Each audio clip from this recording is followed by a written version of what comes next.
मंत्र तुम्हारा चल रहा, मंत्र को नहीं पकड़ेगा। यदि भोजन सही नहीं है तो भोजन पवित्र है तो चित्त विक्षेप छोड़ करके मंत्र को पकड़ता है और चिंतन करता है। चिंतन का कार्य चित्त का है।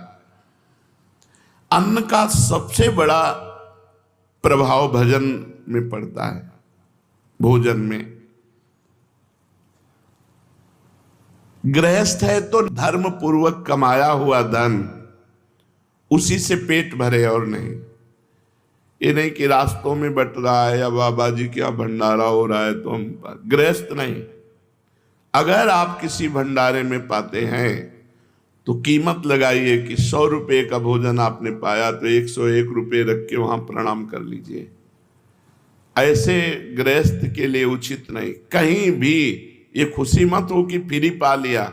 भोजन पाओगे सुकृत नष्ट हो जाएंगे, भजन में विक्षेप पड़ जाएगा। न्यायोपार्जित धन होना चाहिए गृहस्थ का, तभी उसकी भक्ति बनेगी, तभी उसका भजन बनेगा।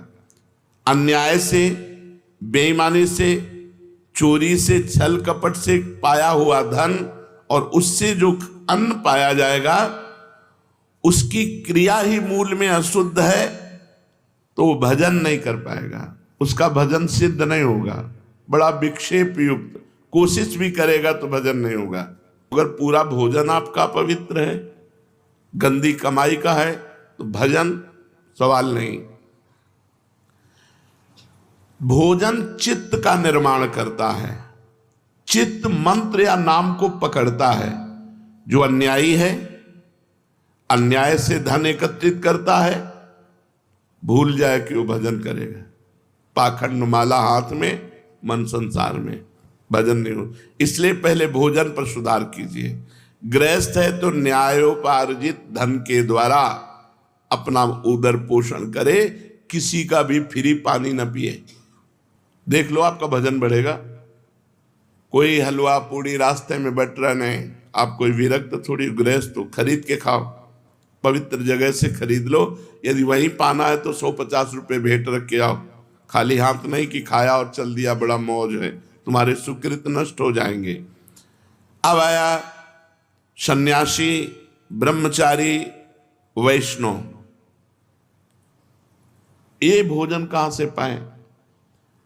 इसमें सर्वोपरि वृत्ति आकाश वृत्ति। आकाश वृत्ति कहते हैं जो परमात्मा स्वयं हमारे पास पहुंचा दे।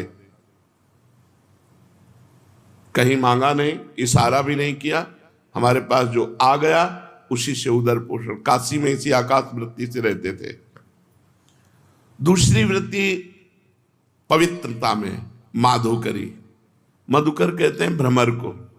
जैसे एक एक फूल से थोड़ा थोड़ा पराग लेकर भौरा अपना उदर पोषण करता है, ऐसे 5 घर या 7 घरों से एक एक माधुकरी लेकर के अपना उदर पोषण करे।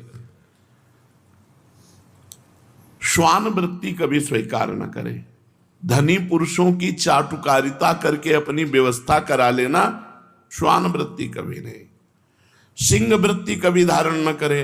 अपनी तपस्या का रौब, अपना चमत्कार दिखा करके भरण पोषण नहीं। आकाश वृत्ति, मधुकर वृत्ति, मधुकरी वृत्ति, और सबसे महान है अजगर वृत्ति।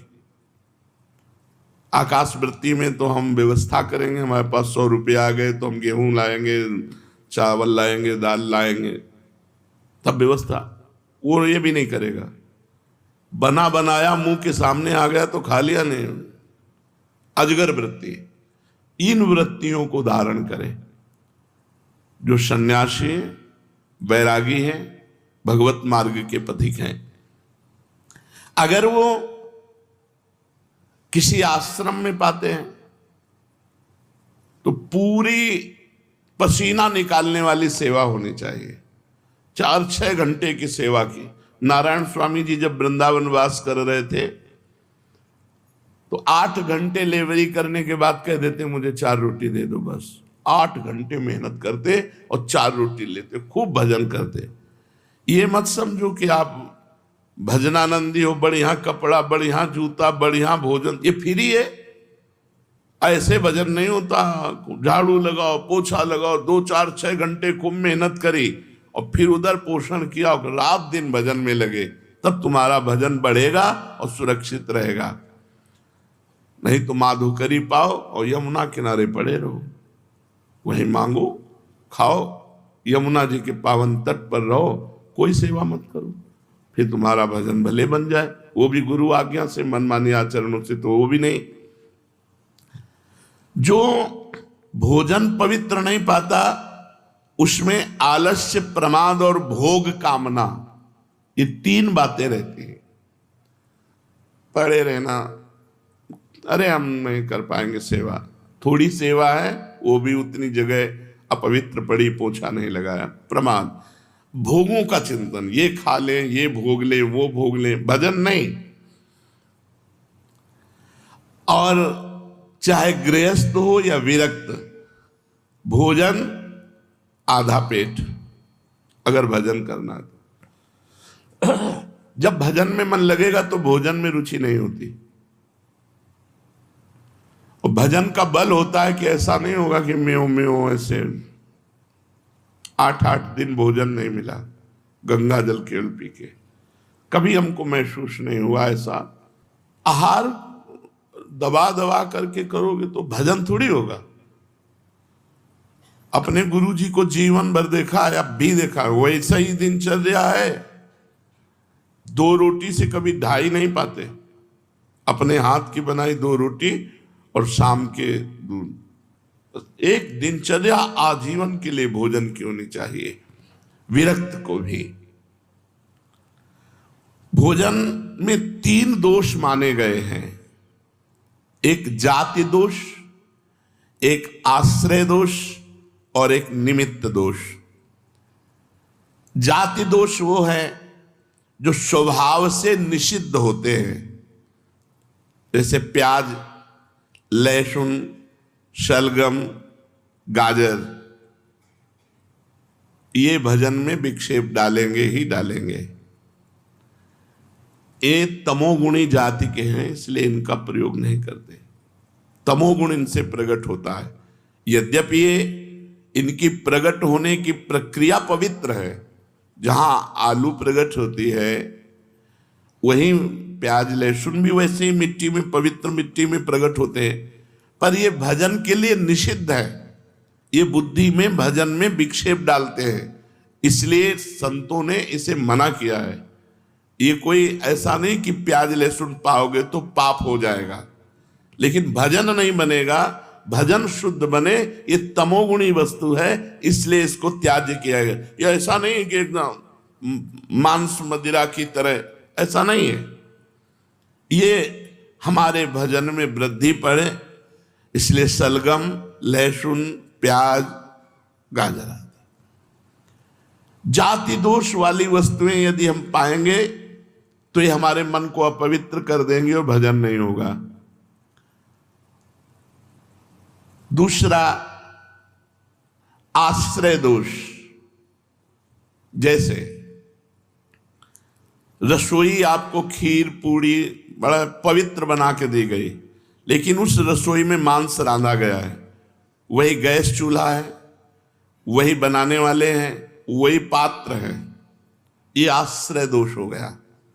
अगर आप पाते हैं तो आपकी बुद्धि भ्रष्ट हो जाएगी। जैसे मांस खाने से बुद्धि भ्रष्ट होकर उसका नरक गमन होगा, ऐसे ही उस रसोई का पाने से आपकी बुद्धि भ्रष्ट हो जाएगी, भजन में नहीं लगेगी। जैसे आश्रय दोष में पहला ये, जैसे शराब की बोतल है और उसमें गंगा जल भर दिया जाए तो आश्रय दोष के कारण वो गंगा जल आचमन के लायक नहीं रहेगा। जैसे जहां शराब रखी हुई है उसके पास आपके सब्जी रखी हुई उसी फ्रिज में, वो सब्जी वो आश्रय दोष के कारण अपवित्र हो चुकी है, क्योंकि वो मदिरा वहां रखी हुई। इस तरह से आश्रय दोष का त्याग, जाति दोष का त्याग। जाति का यहां मनुष्य से नहीं है, यहां वस्तुओं से है। जो वस्तुएं शास्त्र निषिद्ध है उन वस्तुओं का सेवन न करें। आश्रय, आश्रय बहुत ही विवेक के, कहां भोजन, किनके यहां भोजन, कैसे आचरण करने वाले, बहुत ध्यान से। शुद्ध गाय का दूध भी यदि शराब के पास रख दिया जाए, जैसे फ्रिज है, बोतल शराब की रखी, वहीं दूध रखा है, वो दूध अपवित्र शराब की तरह आश्रय दोष के कारण हो गया, वो वैष्णव को कभी नहीं पाना चाहिए। इसीलिए बिना परिचय के भोजन नहीं करना चाहिए। अब अपने फ्रिज में क्या क्या रखे हुए है, कैसे खाता पीता है क्या। अब इसीलिए माधुकरी वृत्ति को हम ज्यादा प्रेरित नहीं करते। तो ऐसे हम कोई पेट भरने के लिए बाबा जी बने क्या? उनकी पवित्र माधुकरी, जो पवित्र आचरण करते हैं, पवित्र व्यवहार करते हैं, उनसे हमारा भजन बनेगा। तो अब आकाश वृत्ति सर्वश्रेष्ठ है, जो भगवान दे दे उसी से अपनी व्यवस्था करके खाओ पियो, भजन करो। जैसे अपने यहाँ श्री जी के विधान में किसी से मांगा नहीं जाता, कोई दान पेटी नहीं, किसी का कोई किसी भी तरह घुमाओ फिराओ नहीं। ऐसे नहीं है ओ भाग्य खुल गए, रुपया रुपया के लिए बाबा जी बने, भोजन के लिए बाबा जी बने, भगवान के लिए बाबा जी बने। तो ऐसा नहीं संसार में कि अपवित्र ही लोग हैं, बड़े पवित्र भी हैं, उन्हीं से चलता है।